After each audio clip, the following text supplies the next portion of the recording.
Hey guys, this is Mark, aka Christ169, coming to you in our upload. I'm actually over at the Walmart Plaza.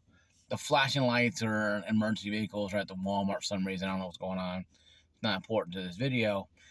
But this video here is going to be uh, if you're new to PC gaming and you're going to buy a PC game, you're going to build one, uh, do's and don'ts PC gaming, what to do, what not to do PC gaming. It happens a lot. Even myself, I'm guilty of this too myself. Um, we all are guilty of this kind of, a guilty pleasures kind of thing where we think we need something, we don't need it. PC gaming can be that way. So here's do's and don'ts. Number one or number five on do. Um, do your research, obviously. If you're going to do a pre-built or build your own, do your research. Figure out the cost effectiveness of each side. Yes, it may cost more expensive to buy pre-built, but if the graphics card shortages and issues are causing problems with a lot of the 9800X 3Ds, can't find them, and you want that processor, but you can't find it, you find it on scalper prices online, it might be cheaper to go to the route of the pre-built because you might get the 9800X 3D and say 5080 for a decent price pre-built, and you also have a 1 to 2 year, 1 to 3 year warranty depending on what company you go with. So that's a do on both sides. Do your research on both sides. What don't do is that opposite. You should buy the first thing you see and not worry, or go do a build without doing research. So do research. Don't buy without doing research. That's number five. The do's and don'ts. Because if you're brand new to PC gaming, you want to go out there and buy. You want to go out there and buy latest and greatest and DDR5, blah blah blah blah. But DDR5 is current, and I say it's 4, say it's I will not go to DDR4 because it's pretty late in the life cycle. I started in 2020, so that's the reason why I'm still rocking a 5800X 3D. That's AM4. AM5 is a place to be, place to go, is where the cool kids are at. So that's where you want to be. So do research, don't buy the first thing you see without doing research. So that's a tangent on both sides. Number four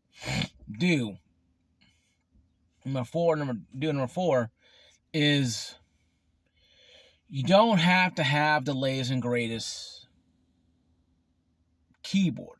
You can get a good keyboard. My first keyboard was a standard Walmart, a standard Best Buy, Logitech combo unit, wireless combo mouse and keyboard. Now, it was a full keyboard with mouse, and it wasn't a gaming keyboard like I have now, but it was something to hold me over. It lasted me about 2 years until it finally went out. But it was still good nonetheless. It worked, it did its job. You can find them probably very reasonably. Mine cost $60. The other one I got was at Sam's Club, cost $20 because they're getting rid of it. So I bought me and my father one of those combination advantage type of a advanced Logitech. That was the same one I had, but it was cheaper because it was on Sam's Club. So you can find good deals. Find good deals on these Logitech ones and also other ones. Don't always go name brand like Razer or Corsair because they're gonna be a lot more expensive. Unless you want to, but you don't have to have latest and greatest. Number four on what don't do. Don't buy the cheapest keyboard and mouse. I know it sounds kind of weird what I just said, but you don't need to buy a $20 keyboard and mouse. I don't care if it's wired. I don't care now. I did a review on one about a year ago that I got from I do believe it was from not GameStop. It was from an arcade place here in Clarksville that I did a review on. It's about 30, 35 bucks. That was cheap. It was very light, very cheaply. That's something you'll probably give to your little brother or whatever when he has his first little gaming rig or whatever. And he's playing Fortnite or whatever on it, and that's just what he's gonna do. But even that, yes, it lights up, ooh and ah, but it's still cheap. Don't go super cheap on stuff like that, because keyboard and mouse is the main attraction, of the computer. How you get the thing turned on, how you type in your password, how you click on the games to play in Steam, whatever, Xbox, whatever app you're using. It's your business, and I don't assert your opinion there. But that's what you do. So don't be cheap. Don't buy super expensive, but don't buy super cheap. Don't buy in the middle. Probably 60 to 100 bucks will probably be right around where you want to be at. If you can get one for 40 or 30, $40 for high as you can go. Oh, well, Mark said I must spend myself. No, Mark doesn't say anything. Mark says don't buy super cheap, but don't spend, don't have to go to the bank and take out a loan either. Your finances, your business, how much you can and can't spend. So, going from there. Now, going to number 3. Gaming chairs. A gaming chair is a gaming chair, folks. I have a Respawn I got from Sam's Club. It's broken. It's old. It's about 5 years old. Of course, I'm not a light person, so. But you can get an office chair and do the exact same thing. I wouldn't get a cheap lawn chair or anything. I know I wouldn't go lawn chair cheap.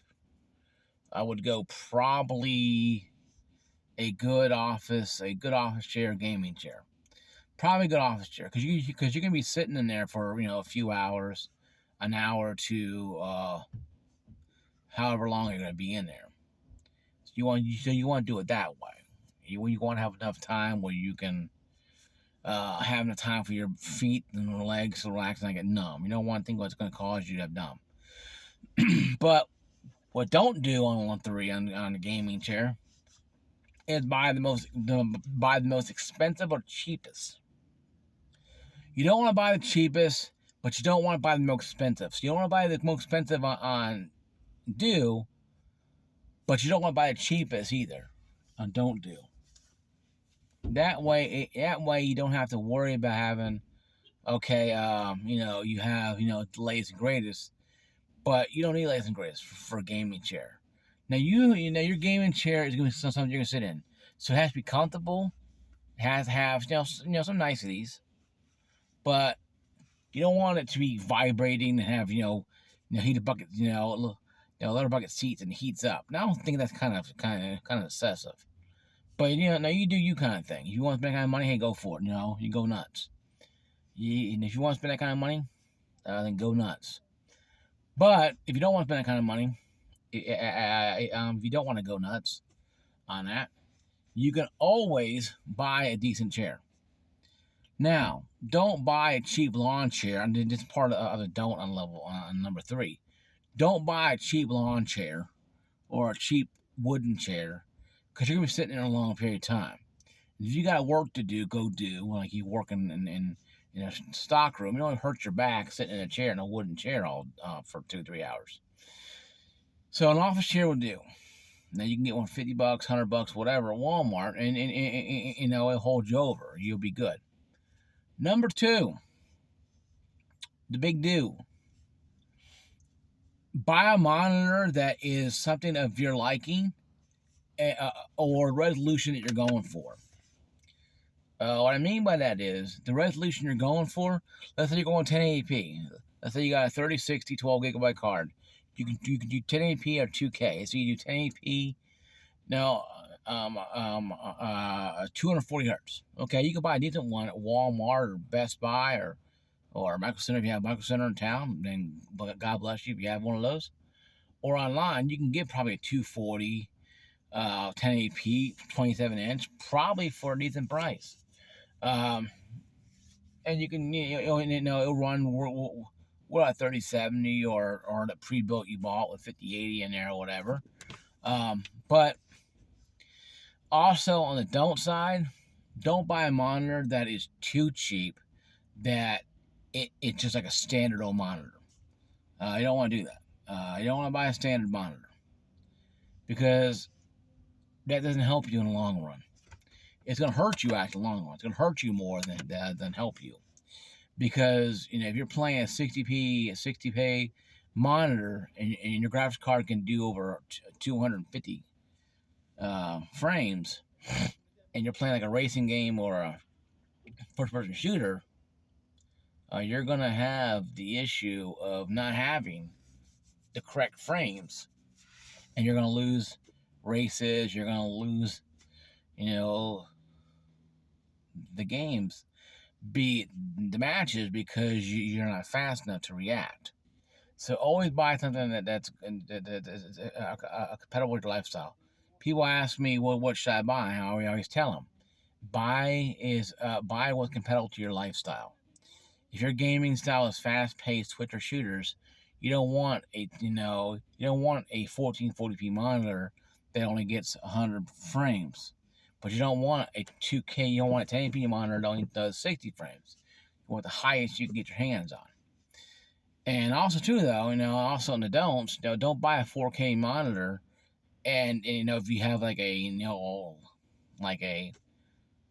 3070, it's not going to do 4K in most modern games.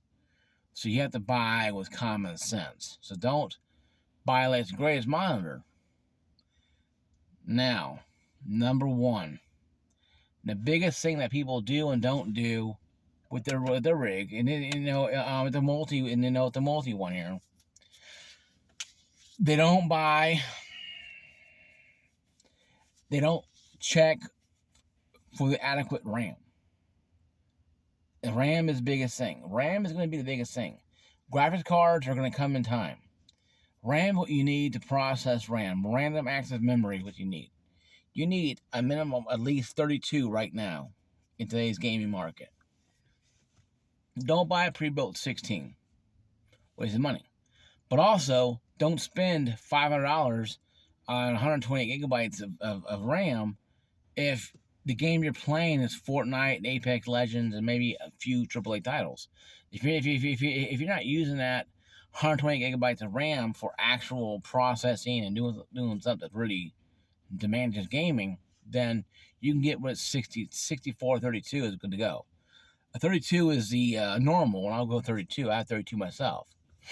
But 64 to me is the highest you want to go in gaming. You're doing multiple tasking, then you can go nuts 128.